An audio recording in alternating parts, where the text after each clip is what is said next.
ఏమండి, నాంపల్లిలో ఎగ్జిబిషన్ పెట్టారంట. మన అపార్ట్మెంట్ లో అందరూ వెళ్లారు. చాలా బాగుందని చెప్పారండి. మనం కూడా వెళ్దాం.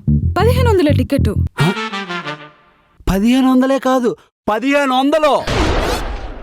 1500కి నెలకు సరిపడే బియ్యం వస్తాయి, కరెంటు బిల్లు వస్తుంది, కేబుల్ బిల్లు కూడా వస్తుంది. ఎగ్జిబిషన్ పోతే మళ్ళీ రాదు కదండి. నేను మిమ్మల్ని ఎప్పుడు ఏమీ అడగలేదు కదా.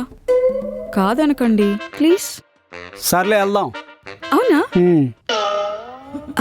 టికెట్స్ ఆన్లైన్లో ఉన్నాయి, బుక్ చేసారా? అన్ని రెడీగా పెట్టుకుంటారు. అదేంటి ఒకటే బుక్ చేశారు? ఎగ్జిబిషన్కి వెళ్ళడానికి 2 టికెట్లు ఎందుకో? ఒక లోపలికి వెళ్ళారనుకో, రెండో వాళ్ళు వీడియో కాల్ చేసి చూపిస్తే అయిపోద్ది. అలా అయితే నేను లోపలికి వెళ్తాను, మీరు బయట ఉండి వీడియో కాల్లో చూడండి. అమ్మో, నువ్వైతే వద్దు, చూసిన ప్రతిదీ కొనమంటావు. నేనైతే జస్ట్ చూస్తాను అంతే. నేను లోపలికి వెళ్తా, నువ్వు బయట ఉండు అంతే.